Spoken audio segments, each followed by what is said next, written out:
Hey, well, Coach, want to talk to you about your season opener against Savannah State, your alma mater. You didn't take it easy on them last year, so when you look across the field and there's some colors you're familiar with, do you have mixed emotions or you don't have time to feel sorry for them? Oh no, no. We're to accomplish what we want to accomplish is the mission, man. The mission is to go 1-0. That's it. Regardless of who we're playing, we respect every opponent that we play, but we fear none. And the biggest thing is it's game one, so the guys will be excited anyway. And the mission, like I say, doesn't change.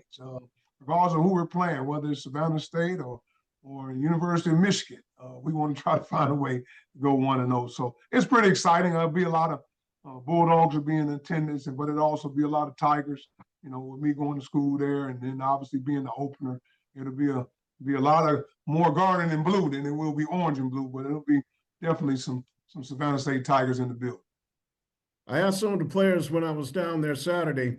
Um, I said, "Hey, what does Coach Berry do to get your attention when maybe you're not as focused or locked in as you need to be on practice?" And they said, all you need to do is when you grab the mic and say, "Go Bulldogs." Oh yeah, I keep them right, man. It's hard to kind of get complacent in my practices because I'm pretty high intensity type of guy, man, and I make sure that I hold everybody accountable, and that's not just the players, but the coaches, the managers, the trainers, the people that's running the clock.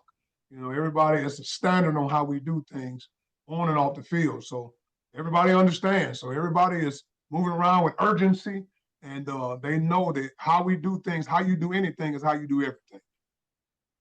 I was wondering, do you have any preachers in your family? Because man, when you speak, when you're fired up, like in your introductory press conferences, I think people are looking to pass the collection plate or to find some pads and put on and hit the field themselves. So I was just wondering, any preachers in your family? I am a man of God, a man of faith, but no, there's no preachers in my family, man. I think it might be just the voice, man. It's the voice that kind of, captivates the audience per se. But I definitely, I look at it like this. People ask me all the time, man, do you have being a minister or a pastor in your future? I say, you know what? I'm gonna trust in God, trust in the Lord with all my heart, lean not to my own understanding, acknowledge Him in all my ways. He will direct my path. But I get an opportunity to every day be in the pulpit. But the pulpit for me is on the football field, in the meeting rooms, because I get an opportunity to impact the lives of young people every day, 18 years old to 23, 24 years old, and even my coaches. So it is a ministry. That pulpit for me is obviously in the meeting rooms and in the classrooms and the coaches' offices and on the football field. Okay, how do you come up with a lot of your sayings, with a lot of your motivational phrases, like you're chasing A's and B's in the classroom, C's, championships, D's, degrees. Where do you find them? How much time do you spend, coming up with these? Because they're real catchy. It's a gift, man. I've been doing this for a long time, Rick, man, and I've been around a lot of great people, mentors, coaches I've coached with, and I'm a guy I really believe if you're green, you're grown.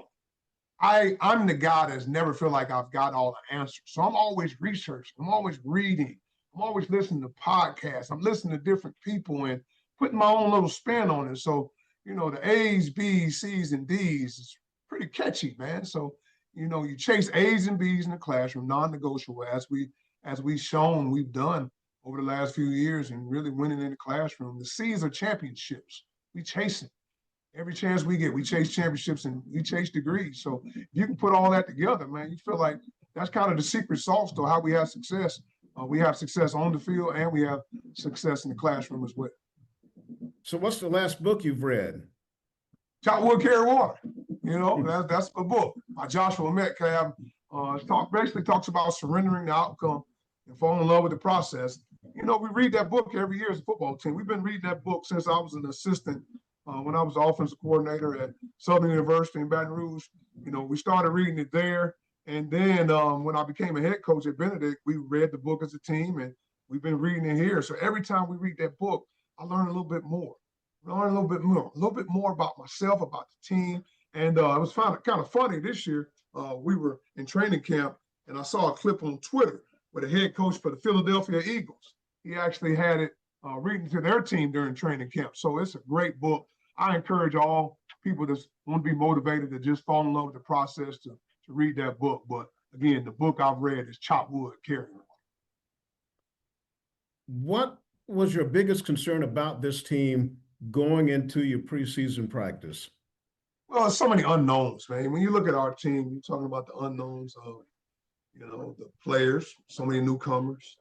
You don't know how they're going to do it. There's a time of war and there's a time of peace. Well, we've been in a time of peace, but now we're getting ready to go to a time of war. And then the new coaches, I have some coaches that move on to, different places, different institutions. And matter of fact, I had a coach move on to the NFL. And then when you bring in new coaches, it's about buying in. It's about having the right fit of players, the right coaches to buy into the process of what we do and how we do things. So that was the biggest thing, just having so many unknowns. But I thought they've done an outstanding job of really coming together, understanding regardless of where you come from, we're all Bulldogs now. And, as long as they understand that, the opportunity of a lifetime only lasts a lifetime of the opportunity. And the opportunity for everybody is right now. Opportunities don't go away. They just go to other people. What are we going to do with the opportunity that's presented to us? And that's all I preach to them each and every day. Have you had coaches reaching out to you, trying to get your secret for bringing so many newcomers together? And look what you've done the past 2 years. You played for 2 national championships. You won 1, undefeated at home, 2 MEAC championships. Chennis, how do you do it? Process. Our standards don't change, to be honest. Yes, coaches are called, high school coaches, college coaches, and just kind of see what we do, man. But the real secret sauce, to be honest, man, is our discipline, man. It's a process on how we do things, man. And there's an expectation on how we're going to do it on the field, in the classroom. I truly believe if you can win off the field, you have an opportunity to win on the field as well. What is it like for you now? Let's say you go out to a speaking engagement, you're being introduced, and they go, Chennis Berry, the 2025 National Championship coach of the South Carolina State Bulldogs. What's that like? It's a great feeling. It's really surreal sometimes, man, because, I've been doing this a long time. When I get an opportunity to come to a university like South Carolina State University and know that I'm now the head football coach of a proud institution, a lot of proud Bulldogs all over the country, state of South Carolina, cities and states all over the world, really.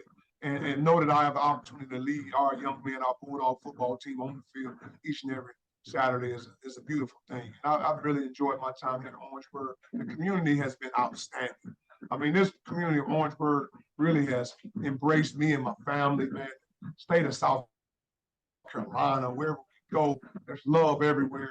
And then when I'm in the airports and on the planes, and I wear that block S on my chest, man, there's a lot of respect for what we do at this university. But I'm grateful to have great alignment, man.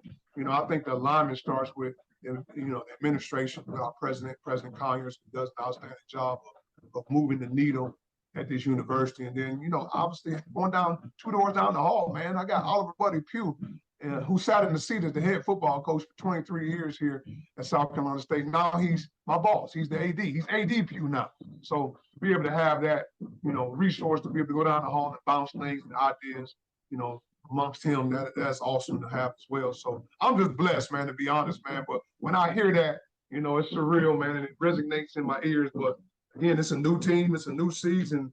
What we did last year has nothing to do with this year. And I tell our team, just because we were doesn't mean we will be. So we got to put that work in. We got to put our hard hats on every day. We got to buckle up our chin straps, bite down on our mouthpiece, and get ready to put that work in for the 2026 season. Chennis, this is a question I've asked some coaches over the years. What's your most embarrassing moment on a football field, either as a player or as a coach? What? I've had, one that stands in mind. I mean, I think I talked about this at the Coaches for Charity.